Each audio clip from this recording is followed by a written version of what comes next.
और गाइज़ अभी हम यहाँ पे हमें एक जान पहचान के पुजारी जी मिल गए, किसी की रेफरेंस से मैं जानता था उन्हें, तो अभी उनके पास चलते हैं, वो थोड़ा का यहाँ के बारे में बताएंगे और उनसे थोड़ा बातचीत करेंगे। जी नमस्कार। जय यमुना मैया। स्वस्ति न इंद्रो वृधश्रवा स्वस्ति न पूषा वृषभेदाः स्वस्ति नस्तारक्षो अरिष्टनेमिः स्वस्ति नो वृषात् मंत्रार्था सफला सन्तु पूर्णा सन्तु मनोरथा शत्रुना प्रणाम नित्यस्तव। आप क्लिप बनवाना चाहेंगे? क्लिप बनवाना है। हाँ जी, यहाँ के बारे में क्या होना चाहिए? जय श्री यमुने। मैं सुरेश सुनियाल, सचिव श्री यमुनोत्री मंदिर समिति, आपके चैनल के माध्यम से जहाँ भी चलता हो मैं आप सबको अवगत कराऊं कि आप जहाँ पर अभी बैठे हैं ये माँ यमुना जी की दिव्य शिला है, उद्गम स्थान। माँ यमुना जी की दो धाराएं हैं, शीतल धारा और गर्म धारा। शीतल धारा जहाँ से निकली है वो जगह कलिंद पर्वत के नाम से है।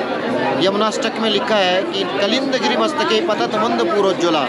माँ यमुना जी की जो शीतल धारा है वो कलिंद पर्वत से निकली है, लेकिन वहाँ तक जाना असंभव है, कोई भी जा नहीं सकता। इसलिए गर्म धारा का जो उद्गम है, दूसरी धारा गर्म, वो आपके सामने सूर्य कुंड दिव्य शिला, ये दिव्य शिला जी, ये दिव्य शिला माँ यमुना जी की, जहाँ पर बैठकर यहाँ पर श्रद्धालु यात्री माँ यमुना जी की पूजा अर्चना करता है।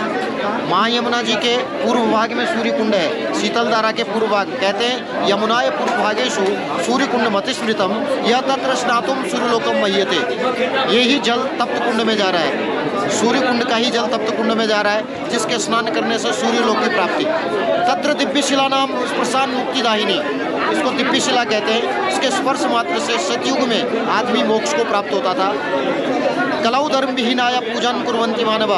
कलयुग में जो व्यक्ति इस स्थान पर बैठकर माँ यमुना जी की पूजा अर्चना करेगा वो यम त्रास से मुक्त होगा। सूर्य भगवान की पुत्री है यमुना जी और शनि महाराज और यमराज की बहन है। सूर्य भगवान की धर्मपत्नी का नाम है संज्ञा। संज्ञा उर्जनमी, संज्ञा से यमराज और यमुना जी की उत्पत्ति है और संज्ञा वहाँ से अदृश्य हो गई, उनकी ही संज्ञा की छाया प्रकट हुई, तो छाया मार्तंड संभूतम तम नमामि शनैश्चरम। छाया से शनि महाराज, यम और शनि दोनों यमुना जी के भाई हैं। माँ यमुना की पूजा अर्चना करने से, माँ यमुना जी की आराधना करने से आदमी यम त्रास से मुक्त होता है। और शनि ग्रह की कोई दशा चल रही हो अपने जीवन में तो वो शनि ग्रह से शांति के लिए सबसे पहले माँ यमुना जी की। बाकी चार धाम जो मुख्य हैं भारत में, पूर्व में जगन्नाथपुरी, पश्चिम में द्वारिकाधीश, उत्तर में बद्रीनाथ धाम, दक्षिण में रामेश्वरम, लेकिन चार ये उत्तराखंड के हैं। उत्तराखंड में पहले यमुनोत्री, फिर गंगोत्री, फिर केदारनाथ, फिर बद्री विशाल। पहले आप यमुनोत्री की यात्रा करते हैं। चार धाम की यात्रा जब होती है उसमें सबसे पहले यमुनोत्री का नंबर, यमुनोत्री के बाद गंगोत्री, गंगोत्री के बाद केदारनाथ और केदारनाथ के बाद बद्री विशाल। यमुनोत्री आने का भी रीज़न है, पहले माँ यमुना जी भक्ति है, जीवन में पहले भक्ति का मार्ग, भक्ति जीवन में आएगी उससे ज्ञान प्रकट होगा। दूसरा मार्ग ज्ञान मार्ग गंगोत्री, और ज्ञान से वैराग्य की उत्पत्ति, वैराग्य का स्थान केदारनाथ, और वैराग्य से मोक्ष की प्राप्ति वो बद्रीनाथ धाम। भक्ति, ज्ञान, वैराग्य और त्याग, भागवत चार अक्षर से बना है, व से भक्ति, ग से ज्ञान, व से वैराग्य और त से त्याग। तो ये जो चार धाम की यात्रा है, बल्कि एक यात्रा नहीं, एक भागवत की कथा का जितना पुण्य होता है उतना ही ये चार धाम की यात्रा का फल है।